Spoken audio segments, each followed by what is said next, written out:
ಇವತ್ತು ನಾವು ಪ್ರಶ್ನೆ ಮಾಡೋದೇನೆಂದ್ರೆ RSS ಸಂಘಟನೆ ಈ ದೇಶದ ಸಂವಿಧಾನದ ಆಶಯಗಳಿಗೆ ಅದು ತನ್ನ ಬದ್ಧತೆಯನ್ನ ವ್ಯಕ್ತಪಡಿಸಕ್ಕೆ ತಯಾರಿಲ್ಲ ಅನ್ನೋದ್ರಿಂದ ಅದು ಇವತ್ತು ನೋಂದಣಿ ಮಾಡ್ಕೊಳ್ಳಿಕ್ಕೆ ಹಿಂದೇಟ್ ಆಗ್ತಾ ಇದೆ ಅಂತಕ್ಕಂಥ ಮಾತನ್ನ ನಾವು ಹೇಳ್ತಾ ಇದ್ವಿ.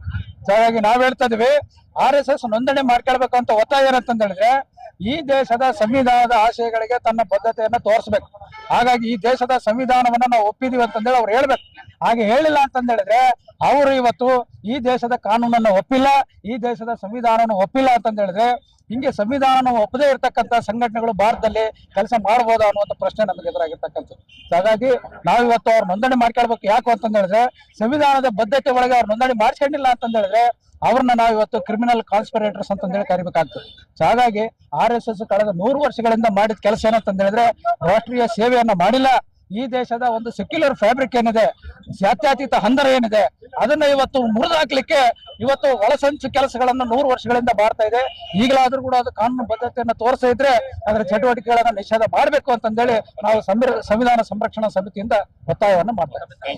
ಕರುಣಾನಿಧಿ ಅಂತಂದೇಳಿ ಅಖಿಲ ಭಾರತ ವಕೀಲರ ಸಂಘ ಸಂವಿಧಾನ ಸಂರಕ್ಷಣೆಯ ಮುಖಂಡರು. ಸ್ನೇಹಿತರ, ಇವತ್ತು ದೇಶದಲ್ಲಿ ಒಂದ್ ನಿಮಿಷ ತೆಗಿಯೋಣ, ನೀನ್ ಡಿಸ್ಟರ್ಬ್ ಮಾಡ್ಬಿಟ್ಟ. ಇವತ್ತು ಈ ದೇಶದಲ್ಲಿ ಮತ್ತು ಈ ರಾಷ್ಟ್ರದಲ್ಲಿ ಬಹು ದೊಡ್ಡ ಸಂಘಟನೆ ಅಂತ ಏನು ಬಿಲ್ಡಪ್ ಕೊಡ್ತಿರ್ತಕ್ಕಂಥ RSS ಸಂಘಟನೆಗೆ ನಾವು ಇವತ್ತು ಒಂದು ಪ್ರಶ್ನೆಯನ್ನ ಮಾಡ್ಲಿಕ್ಕೆ ಇವತ್ತು ಸಂವಿಧಾನ ಸಂರಕ್ಷಣಾ ಸಮಿತಿ ವಿಜಯನಗರ ಜಿಲ್ಲೆಯ ವತಿಯಿಂದ ಇವತ್ತು ಬೃಹತ್ ಪ್ರತಿಭಟನೆಯನ್ನ ನಾವು ಹೊಸಪೇಟೆಯ ಕೇಂದ್ರ ಭಾಗದಲ್ಲಿ ಜೈಭೀಮ್ ವೃತ್ತದಲ್ಲಿ ನಾವು ಹಮ್ಮಿಕೊಂಡಿವೆ.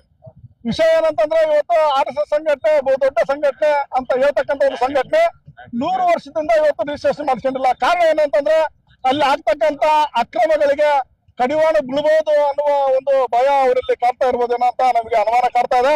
ಇವತ್ತು ಆಗ್ಲೇ ಏನು ರಾಮ ಮಂದಿರದಲ್ಲಿ ಈಗಾಗಲೇ ಸಾವಿರಾರು ಕೋಟಿ ರೂಪಾಯಿಯನ್ನ ಕೊಳ್ಳೆ ಹೊಡೆದಿರುವ ಹಿಂದೆ RSS ನ ಕೈವಾಡ ಸಹ ಇರಬಹುದು ಅಂತ ನಾವು ಭಾವಿಸ್ತೇವೆ.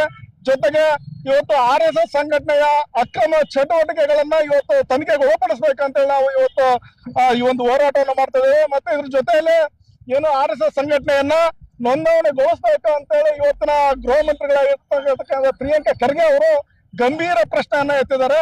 ಇದಕ್ಕೆ ಸಂಬಂಧಪಟ್ಟಂಗೆ ನಮ್ಮ ರಾಜ್ಯದ ಹಲವಾರು ಲಕ್ಷಾಂತರ ಜನ ಇವತ್ತು ಅವ್ರ ಜೊತೆಯಲ್ಲಿದ್ದಾರೆ. ದೇಶದ ಹಲವು ಭಾಗಗಳಲ್ಲಿ ಸಹ ಇವತ್ತು ಪ್ರಿಯಾಂಕಾ ಖರ್ಗೆ ಅವರ ಹೇಳಿಕೆಯ ಜೊತೆಗಿದ್ದಾರೆ.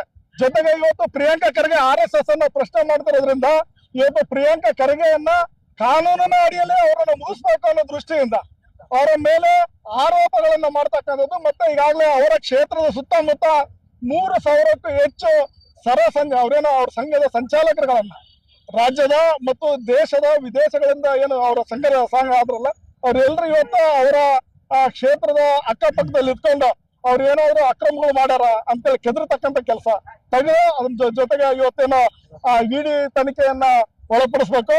ಜೊತೆಗೆ ಆ ED ತನಿಖೆಯಲ್ಲಿ ಅವ್ರನ್ನ ಏನಾದ್ರು ಶಿಕ್ಷೆ ಅವರನ್ನ ಒಳಗಾಗ್ತಕ್ಕಂಥ ಕೆಲಸ ಇವತ್ತಾಗ್ಲೇ ಅವರ ಸಂಘದ ಕಾರ್ಯ ಚಟುವಟಿಕೆ ಆಗಿರೋದು. ಈಗಾಗಲೇ ಅದು ಸಂಬಂಧಪಟ್ಟಂಗೆ ಇವತ್ತಿನ ಅವರ ರಾಷ್ಟ್ರೀಯ ಸಂಚಾಲಕರಾಗಿರ್ತಕ್ಕಂಥ ಮೋಹನ್ ಭಾಗವತ್ ಅವರು ಇವತ್ತಾಗ್ಲೇ ಬೆಳಗಾವಿಗೆ ಬಂದು ಕುಂತಾರ ಅಂತ ಸುದ್ದಿಯನ್ನ ಕೇಳಿದ್ವಿ. ಅವರು ಬೆಳಗಾವಿಗೆ ಎಲ್ಲ ಅವರು ಕಲಬುರಗಿಗೆ ಹೋಗಿ ಕುಂತರು ಸಹ ಇವತ್ತು ಅವರನ್ನ ಏನು ಮಾಡಕ್ಕಾಗಲ್ಲ. ನಾವು ಕಾನೂನಿನ ಅಡಿಯಲ್ಲಿ ಅವರಿಗೆ ಪ್ರಶ್ನೆ ಮಾಡ್ತಾ ಇರೋದು. ನಾವು ಕಾನೂನು ವ್ಯಾಪ್ತಿಯಲ್ಲಿ ಅವ್ರನ್ನ ನೋಂದಣಿಗೊಳಿಸ್ಬೇಕು ಅನ್ನೋಂತ ಮಾತನ್ನ ಹೇಳ್ತೇವೆ. ನಾವು ಹೇಳ್ತೇವೆ ಇವತ್ತು ಏನು ಮಗು ಹುಟ್ಟಿದ ತಕ್ಷಣ ಏನು ನಾವು ನಗರಸಭೆಗಳಲ್ಲಿ ಹೋಗಿ ಪಂಚಾಯತ್ಗಳಲ್ಲಿ ಹೋಗಿ ಇವತ್ತು ನೋಂದಣಿ ಮಾಡ್ತಕ್ಕಂಥ ಕೆಲಸ ಮಾಡ್ತೇವೆ. ಅದೇ ರೀತಿ ಆ ಮಗು ವಯಸ್ಸಾಗಿ ಮುದುಕನಾಗಿ ಸತ್ತ ನಂತರ ಡೆತ್ ಇರ್ತಕ್ಕಂಥ ಇವತ್ತು ಕೆಲಸ ಈ ನಾಡಿನ ಎಲ್ಲ ಮಾಡ್ತೇವೆ. ಆದ್ರೆ ದೇಶದ ಮತ್ತು ವಿದೇಶದಲ್ಲಿ ನಾವು ದೊಡ್ಡ ದೊಡ್ಡ ಕಾರ್ಯಕ್ರಮಗಳನ್ನು ಮಾಡ್ತೇವೆ. ಜೊತೆಗೆ ಜನಪರವಾಗಿರ್ತಕ್ಕಂಥ ಸಂಘಟನೆ ಅಂತ ಹೇಳ್ತಾರೆ. ಆದ್ರೆ ಜನರು ಇವತ್ತು ಪ್ರಶ್ನೆ ಮಾಡ್ತಾ ಇದ್ದೇವೆ RSS ಸಂಘಟನೆ ನೋಂದಣಿಗೊಳ್ಳಿ ಅಂತೇಳಿ. ಮತ್ತೆ ಈಗಾಗಲೇ ಅದು ಸಂಬಂಧಪಟ್ಟಂಗೆ ಈ 6 ಜನ ಇವತ್ತು ಅದರ ಸರ್ವಸಂಚಾಲಕರಾಗಿ ಆಯ್ಕೆ ಆಗಿದ್ರು. ಇವತ್ತು 6ನೇವರು ಈಗ ಮೋಹನ್ ಭಾಗವತ್. ಅದು ಎಲ್ಲರೂ ಬರೋ ಬ್ರಾಹ್ಮಣನ ರಾಷ್ಟ್ರೀಯ ಸ್ವಯಂ ಸೇವಾ ಸಂಘ ಅನ್ನೋದು ಬರೋ ಬ್ರಾಹ್ಮಣರಿಗೆ ಮಾತ್ರ ಸೇವೆನಾ ಅಥವಾ ರಾಷ್ಟ್ರೀಯ ಜನರಿಗೆ ಸೇವೆನಾ ಅಂತ ನಾವು ಇವತ್ತು ಪ್ರಶ್ನೆ ಮಾಡ್ತಾ ಇದ್ದೇವೆ ಇವತ್ತು. ಹಾಗಾಗಿ ಇವತ್ತು ನಾವು ಪ್ರಾರಂಭವಾಗಿ ಸಾಂಕೇತಿಕವಾಗಿ ಇವತ್ತು ಹೋರಾಟವನ್ನು ಇಲ್ಲಿ ಆರಂಭ ಮಾಡಿದ್ದೇವೆ. ಮುಂದಿನ ದಿನಗಳಲ್ಲಿ ಇದು ರಾಜ್ಯ ಮತ್ತು ದೇಶದ ಹಲವಾರು ರಾಜ್ಯಗಳಿಗೆ ವ್ಯಾಪಿಸ್ತಕ್ಕಂಥ ಸಂಭವ ಇದೆ. ನಾವು ಆ ಹೋರಾಟಕ್ಕೆ ಮುನ್ನುಡಿಯನ್ನ ಇವತ್ತು ಹೊಸಪೇಟೆಯಲ್ಲಿ ಬರೆದಿದ್ದೇವೆ.